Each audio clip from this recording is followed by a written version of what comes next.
In the aftermath of a Soviet victory in the Cold War, the American continents have been reshaped into a complex tapestry of political entities, each reflecting the varied responses to global ideological shifts.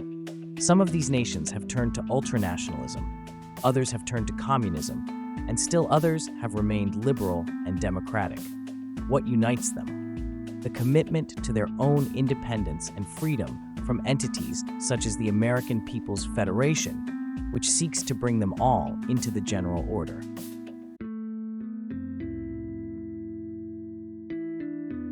In our world, democracy evolved as the prevailing political ideal, characterized by systems that emphasize popular rule and the protection of individual freedoms, manifesting in diverse forms such as constitutional monarchies, such as the UK, and even liberal theocracies such as the Vatican.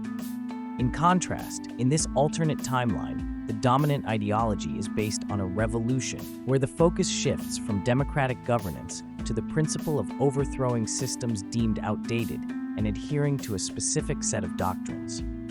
Revolutionary states, while often authoritarian, are defined by their rejection of the old, in whatever form it may be, instead prioritizing the implementation of their revolutionary ideals.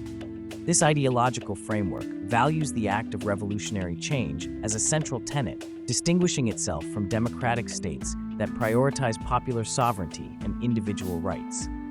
In revolutionary states, the legitimacy of the regime is derived from its commitment to dismantling the past and instituting a new, ideologically driven order, rather than the will of the people or traditional governance structures.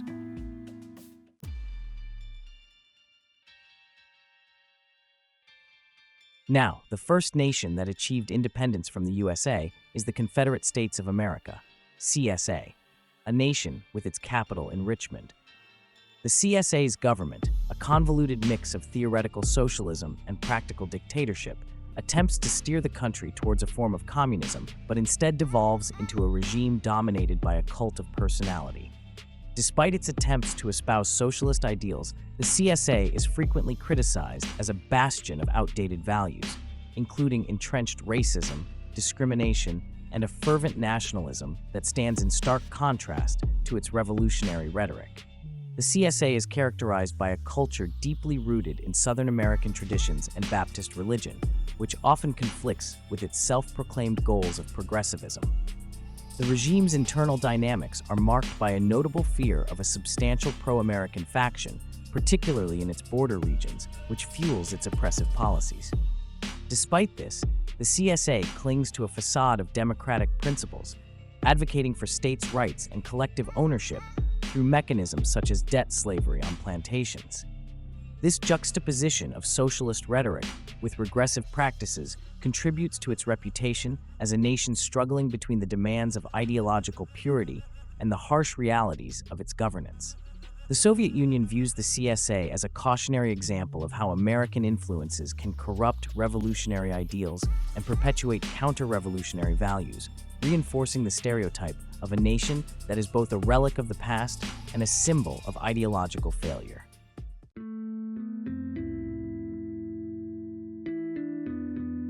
In the post-Cold War landscape, Louisiana emerges as a relatively stable and straightforward entity, with its capital situated in New Orleans.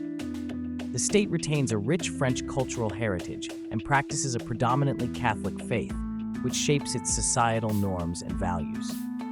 Governed by a socialist system, Louisiana navigates its political and economic landscapes with a focus on social equity and collective welfare. Unlike many of its neighbors, Louisiana experiences minimal political upheaval, fostering a sense of continuity and normalcy. This stability allows the region to build on its historical and cultural strengths while maintaining a functional and pragmatic approach to governance, distinguishing itself from the more tumultuous and ideologically conflicted nations around it.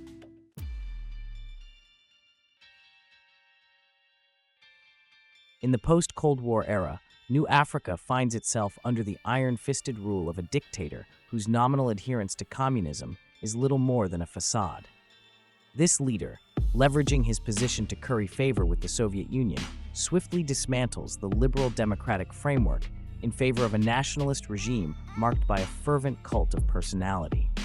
Once elected, he abolishes subsequent elections, consolidates power through purges of opposition, and effectively becomes a puppet of the Confederate States of America. Despite his claims of national protection, his regime is characterized by an insidious form of tyranny justified by the state's fragmented geography. The most egregious manifestation of this tyranny is the annual forced labor of cotton picking, which becomes the cornerstone of New Africa's fragile economy.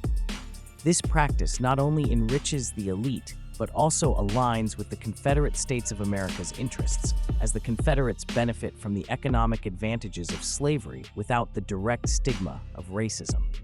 New Africa's cotton production is primarily geared towards the Confederate States of America, which serves as its largest market. Ideologically, the dictator proclaims himself as the father of New Africa, adopting a messianic self-image akin to Moses, claiming to have led the African American people from centuries of oppression. He fabricates a chosen one narrative, asserting that his birth under a double rainbow and his early exposure to Hebrew are signs of his divine mission. The government promotes Black Hebrew Israelism as the state religion, though the general populace remains predominantly Baptist. The capital city, Memphis, is transformed under his rule, featuring 3 pyramids symbolizing the Trinity and the historical contributions of Black Israelites. This choice of Memphis, intended to provoke the Confederate States of America, is based on the erroneous belief that it is a symbol of resistance. The dictator's regime engages in frequent declarations of hostility towards the State of Israel and the Egyptian Arab Republic, which are met with bemusement by the Israeli and Egyptian governments.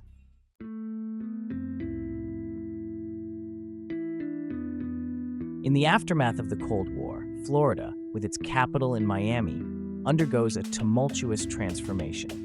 The state is characterized by its Southern American culture and a religious landscape where Protestantism predominates, though a substantial Catholic minority also plays a significant role. Governed by a revolutionary ideology and theory, Florida's political reality is marked by a brutal civil war between these 2 religious factions. The conflict results in a severe refugee crisis, with many Cuban Floridians being repatriated to Cuba. The Civil War eventually culminates in a tenuous compromise, granting both Catholics and Protestants representation in the state assembly. Despite this resolution, the leader of the Protestant faction gradually consolidates power, morphing from a revolutionary figure into a de facto dictator. The state's government, while initially rooted in revolutionary ideals, becomes increasingly authoritarian as the Protestant leader imposes a rigid, centralized control. This transition underscores the fragility of Florida's political stability and highlights the challenges inherent in maintaining a balance between competing ideological and religious forces.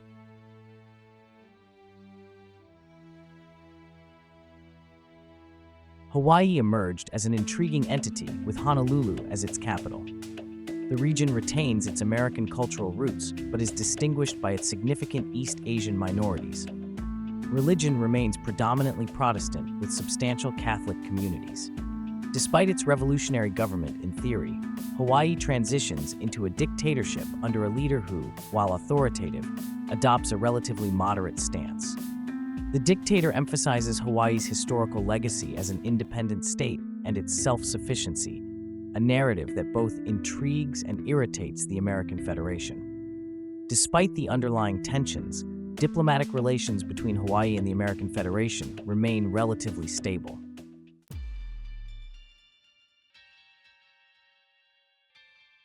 Aztlan, with Albuquerque as its capital, emerges as a predominantly Mexican cultural and Catholic region. The initial period is characterized by severe chaos between the Mexican and American populations, culminating in a bloody 2-year civil war. This conflict is marked by widespread ethnic cleansing, with Mexicans being forcibly expelled from American-dominated areas. The war ends with the imposition of a complete ban on immigration, and the former American territories evolve into quasi-independent republics, supported by the American Federation.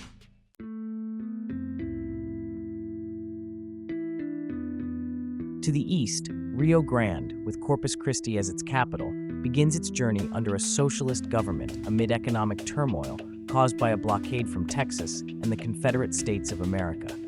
Despite these initial hardships, Rio Grande eventually stabilizes and transitions fully to socialism, seeking to assert its own identity within the new political landscape.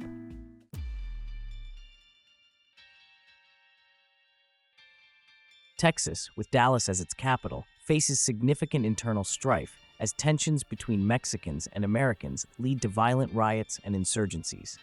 A military general, capitalizing on the chaos, stages a coup and establishes a dictatorship, receiving strong support from the American Federation.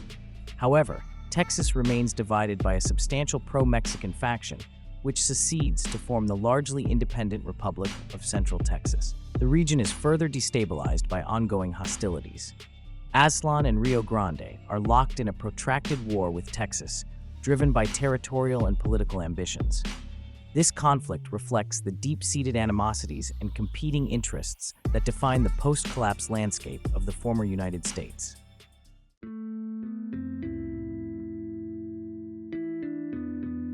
Cascadia, with Seattle as its capital, transitions into a personalist dictatorship under a leader who, ironically, is very pro-American. After securing victory in the election, the new leader swiftly bans opposition and enforces policies aimed at Americanizing the country. While this approach earns him significant favor with the American Federation, it breeds discontent among Cascadians who value their unique regional identity. Despite the political turmoil, Cascadia emerges as a technological stronghold, attracting a diverse influx of people and fostering innovation throughout the nation.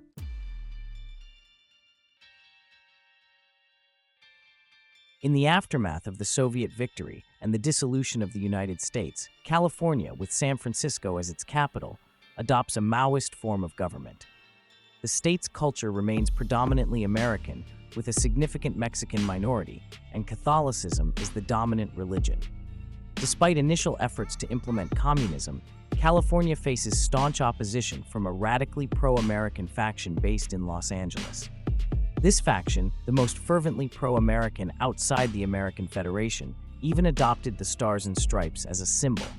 The American Federation, although no longer capitalist, supports this faction, reflecting its ongoing affinity for pro-American sentiments. The pro-American faction, composed largely of Protestants and upper-class individuals who stand to lose under the new communist regime, is unable to overthrow the government. This inability effectively isolates California from the American Federation and ensures its continued instability. The state's attempt to implement Maoist policies leads to significant wealth redistribution and the establishment of an expansive government. Although California professes to be a free society, its actual governance is marked by totalitarian practices. The California People's Republic cultivates close relations with the People's Republic of China, drawing inspiration from Chinese communism and further entrenching its own authoritarian policies.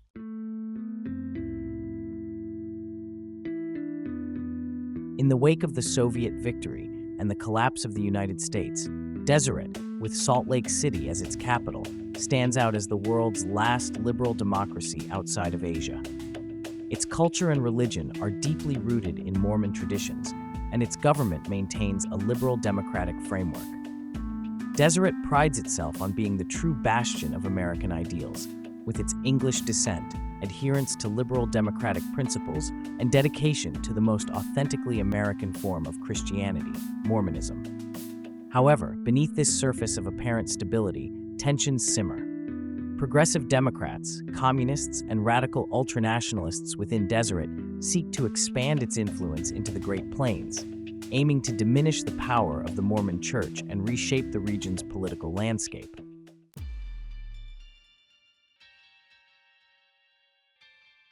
Meanwhile, the cities of Boston and New York seceded from the American government to establish the People's Federation of New England. They became known as the Big Two Centers of Revolution. More than anywhere else, they fully embrace communism and its values, and are shown by the USSR as models of how communism can indeed flourish in a post-capitalist world. They are intensely anti-American and have essentially a joint foreign policy, which is to keep America out. They fully embraced communism in the truest extent of the Soviet model, encouraging church participation as an example of revolutionary activity. Just like how old American ministers once had reverence for figures like Washington and Lincoln, Protestant ministers in New England have reverence towards Lenin and Stalin as heroes of the revolution. Unique Western-style communist elements within New England demanded that private property be maintained as a right, leading to an anti-New Englander group led by Bernie Sanders pushing a more Maoist form of communism.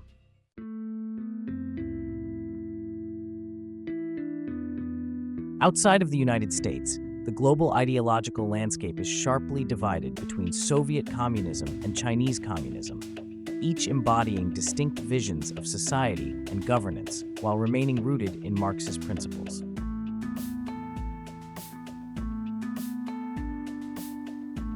Soviet communism has evolved into a unique blend of socialism intertwined with nationalism and religiosity. Central to this ideology is the promotion of national and cultural virtue, with religion adopted as a tool for social cohesion and moral guidance. Although Soviet communism retains its authoritarian nature, religion is tightly controlled to ensure it aligns with the state's goals. Religious leaders are prohibited from preaching dissent against communism. In this version of Soviet communism, Jesus is portrayed as a revolutionary socialist who opposed Roman imperialism and Jewish capitalism. He is depicted as having physically attacked the rich in the temple, condemning capitalist practices with the saying about the camel and the eye of the needle, and ultimately dying for his revolutionary stance against the elite. His apostles are shown as early communists who practiced communal ownership before hierarchy, and capitalism corrupted the church. Orthodox priests revere Stalin as a saintly figure who defended Christianity during the Great Patriotic War, though they lament the current secularism of the USSR, believing Stalin intended the nation to be a Christian one. Muslims are permitted to practice their faith, including performing the Hajj, as long as they do not oppose state policies. Freedom of speech in the Soviet Union functions as follows. Criticism of Soviet leaders or policies is permissible as long as it is framed within the bounds of communist principles, such as, the premier is flawed in his application of communist doctrine, or, despite following communist ideology, the premier has made significant errors. However, outright condemnation of the premier or communism itself is forbidden. This restriction ensures that anti-communist sentiments are suppressed, akin to Turkey's prohibition on criticizing Ataturk while allowing for ideological reinterpretations. Unlike the historical Soviet Union's secular stance, this variant incorporates religion as a tool to counteract inherent capitalist tendencies. By promoting religious values like charity and community, Soviet communism aligns traditional religious goals with socialist objectives. The state heavily regulates religious institutions to ensure they propagate messages that support socialist ideals. The Soviet state in this timeline is marked by intense nationalism and a focus on military strength. The military is celebrated as the guardian of the socialist motherland, and patriotic zeal is a central aspect of civic life. Propaganda lauds both historical and contemporary military successes, cultivating a sense of unity and purpose among the citizens.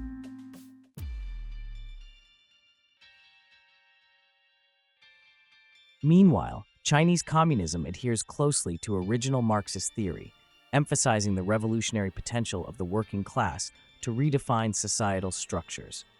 This form of communism is fiercely anti-imperialist, as reflected in its slogan, "Eat the imperialist dogs."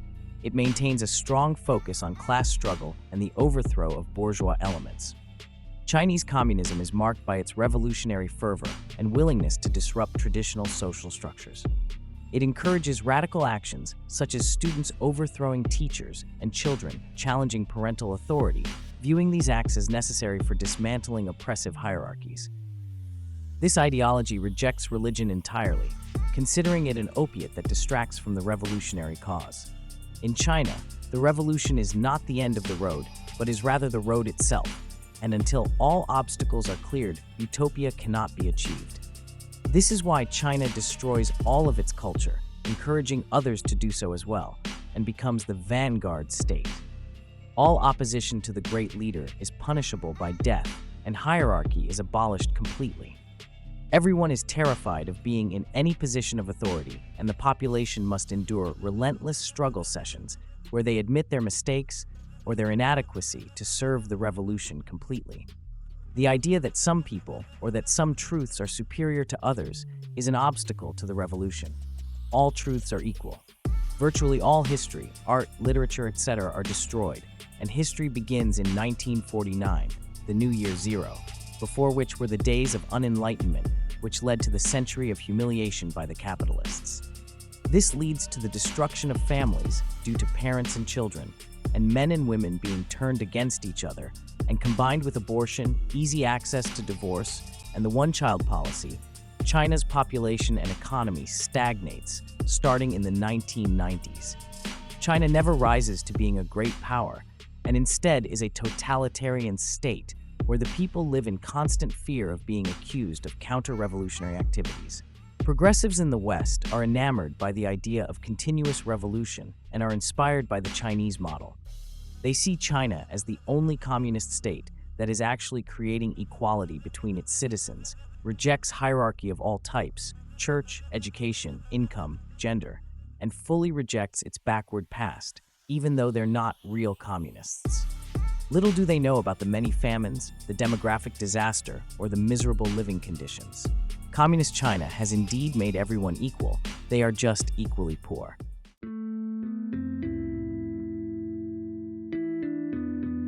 Check out Micah History's channel for episode 4, but until then, I'm looking forward to seeing you in my next video.